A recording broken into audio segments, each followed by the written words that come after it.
अमृतम तु विद्या Niranjan school standard 11th commerce subject account part 1 chapter number 4 आमनोंध एटले के जर्नल। ओके विद्यार्थी मित्रों, लेक्चर ની શરૂઆત પ્રાર્થનાથી કરીએ। O God guide me, protect me, illumine the lamp of my heart and make me a brilliant star. Thou art the mighty and powerful. हे ईश्वर, मेरा मार्गदर्शन कर, मेरी रक्षा कर, मेरे हृदय दीप को प्रदीप्त कर दे और मुझे एक दैदीप्यमान सितारा बना दे। तू शक्तिशाली तथा बलशाली है। चाहिए तो Niranjan school and Manoj sir presents a unique way to learn account. अमृतम तु विद्या Niranjan school standard 11th commerce subject account part 1 chapter number 4 आमनोंध एटले के जर्नल। एमां विद्यार्थी मित्रों रिविजन में आज आगळ वधीए, जेमां स्वाध्यायनो दाखला नंबर 12 छे विद्यार्थी मित्रों, पेज नंबर 104 पर ए तमारे जोवानो छे। उदाहरण नंबर 10 पेज नंबर 74 पर है, खास जोई लेवानुं छे विद्यार्थी मित्रों।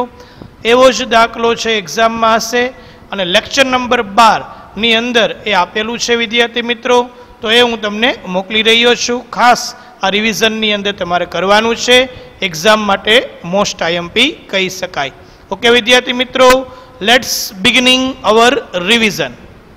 अमृतम तु विद्या Niranjan school standard 11th commerce subject account part 1 chapter number 4 आमनोंध एटले के जर्नल। ओके विद्यार्थी मित्रों, लेक्चर ની શરૂઆત પ્રાર્થનાથી કરીએ। O God guide me, protect me, illumine the lamp of my heart and make me a brilliant star. Thou art the mighty and powerful. हे ईश्वर, मेरा मार्गदर्शन कर, मेरी रक्षा कर, मेरे हृदय दीप को प्रदीप्त कर दे और मुझे एक दैदीप्यमान सितारा बना दे। तू शक्तिशाली तथा बलशाली है। चाहिए तो Niranjan school and Manoj sir presents a unique way to learn account. नमस्कार विद्यार्थी मित्रों, standard 11th commerce subject elements of account जेमनो विषय कोड छे 154 एटले के नामाना मूळ तत्वों।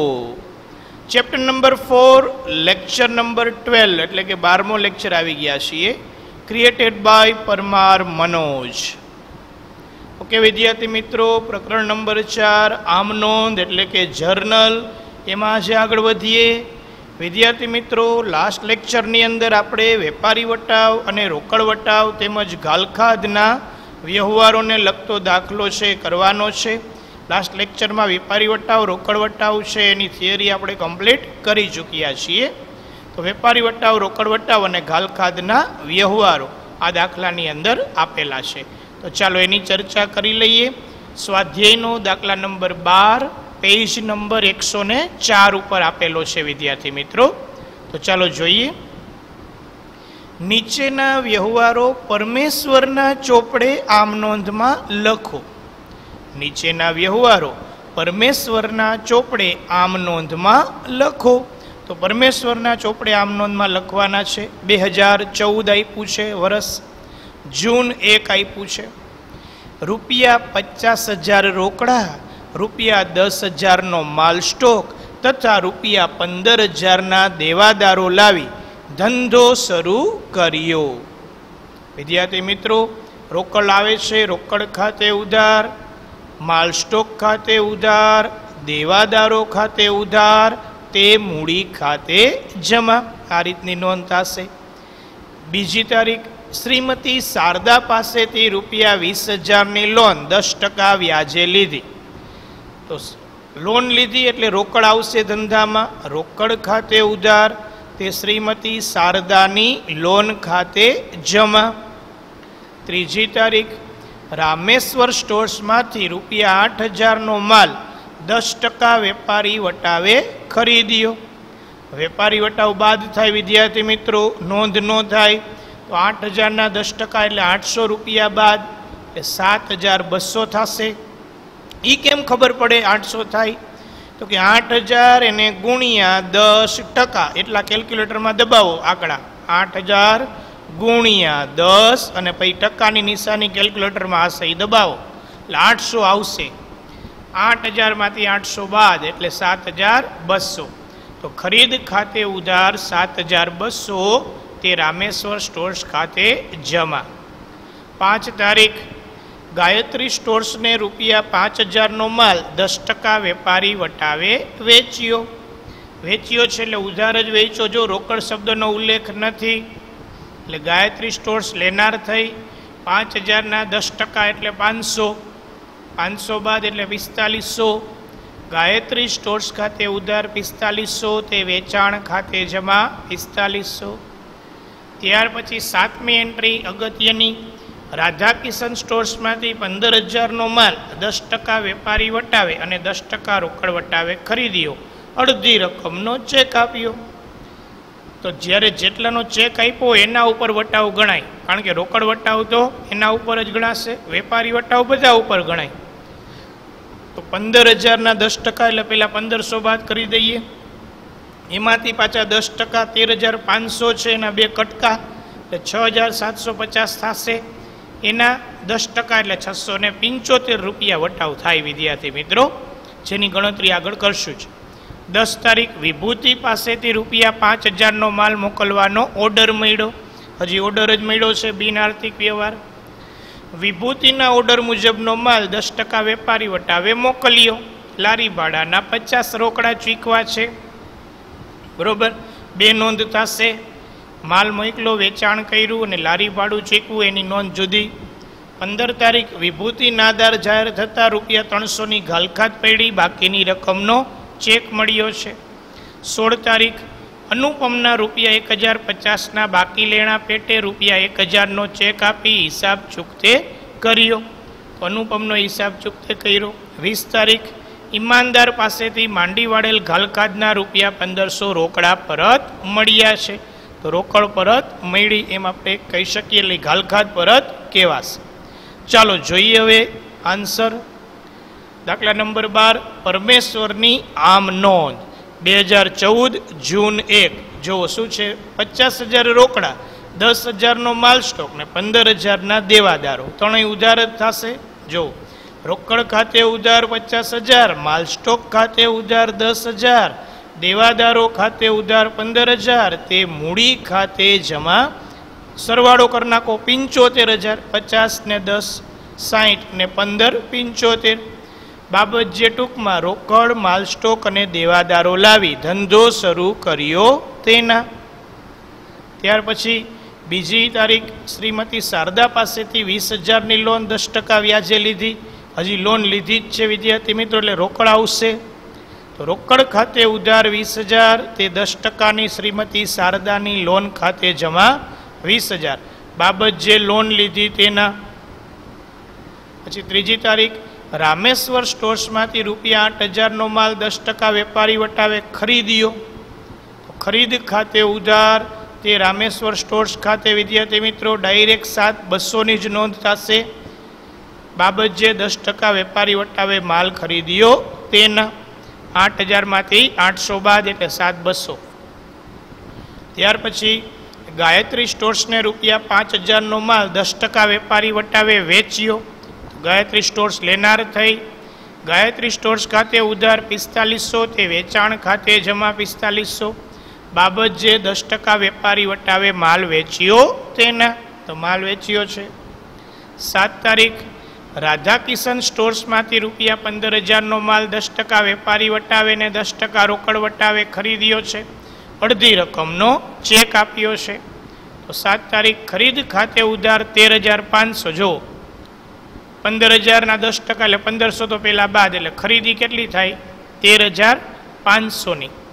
હવે અડધી રકમ ચૂકવવાની બાકી, એટલે 13,500ના અડધા કરો એટલે કે ભાગ્યા 2 કરો કેલ્ક્યુલેટરમાં.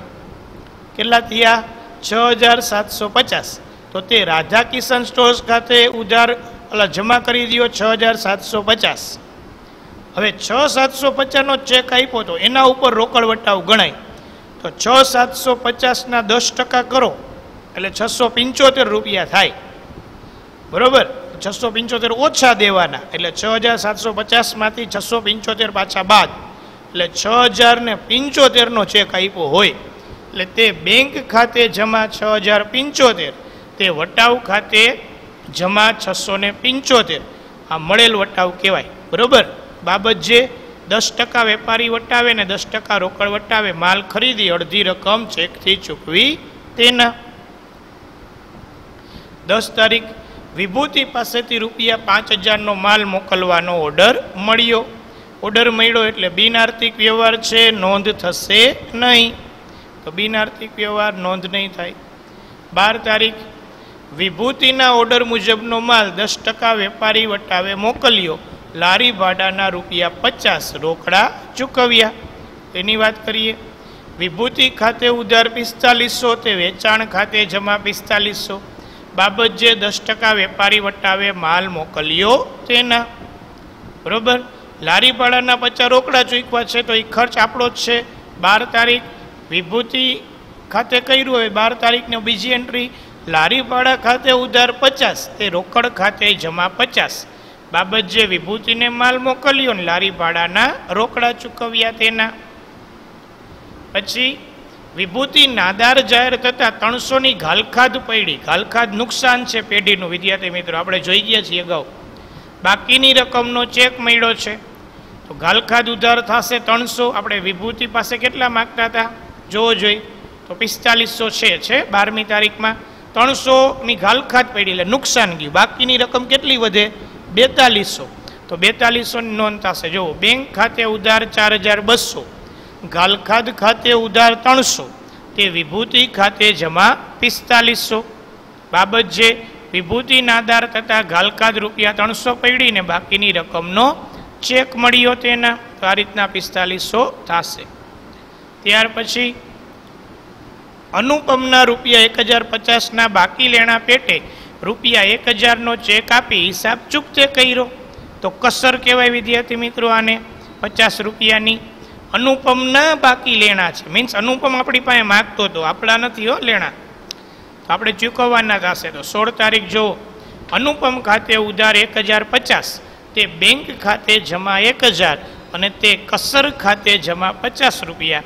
બાબત જે બાકી દેવા ચૂકતેના હિસાબે ચેકથી ચૂકવ્યા તેના, અથવા ચૂકતેના હિસાબનો ચેક આપ્યો તેના, એમ લખી નાખો તોય ચાલે. ત્યાર પછી વિદ્યાર્થી મિત્રો 20 તારીખ ઈમાનદાર પાસેથી માંડી વાળેલ ઘાલખાદના ₹1,500 રોકડા પરત મળ્યા. પરત મળ્યા એટલે ઘાલખાદ પરત કહેવાય વિદ્યાર્થી મિત્રો. આમાં ખાસ યાદ રાખજો, દેવાદારનું નામ આવશે નહીં. બરાબર, રોકડ ખાતે ઉધાર, તે ઘાલખાદ પરત ખાતે જમા એમ જ આવશે. બાજેમાં લખી શકાય, જો લખ્યું છે રોકડ ખાતે ઉધાર 1500, તે ઘાલખાદ પરત ખાતે જમા 1500. બાબત જેમાં લખી શકાય કે ઈમાનદાર પાસેથી માંડી વાળેલ ઘાલખાદના પરત મળ્યા તેના, એનું નામ અહીંયા બાજેમાં લખી શકાય. આ લોકોએ લખ્યું નથી, આપણે લખી શકીએ છીએ. કુલ સરવાળો 1,31,800. બરોબર છે, આ રીતના સરવાળો કરી લેવાનો છે. હવે વિદ્યાર્થી મિત્રો, જે અઘરી એન્ટ્રી હતી એની ગણતરી આપી છે, એ પણ તમારે નીચે લખવાની રહેશે. જો જૂન 7 15,000નો માલ હતો, એમાંથી માઇનસ કર્યા 1500 વેપારી વટાવ 10%, 15,000ના 10% એટલે 1500 બાદ એટલે 13,500. ખરીદ ખાતે ઉધાર થશે 13,500, એના 2 કટકા કરો, અડધી રકમ એટલે 6,750, 6,750. એમાં 6,750 અડધા તો હજી દેતા જ નથી આપણે, એટલે રાધા કિશન સ્ટોર્સ ખાતે અડધા વયા જશે. હવે જે અડધી ચૂકવી એના ઉપર વટાવ ગણાય, કારણ કે રોકડ વટાવનો નિયમ છે, જેટલી ચૂકવણી કે જેટલા મળ્યા હોય એના ઉપર જ ગણાય.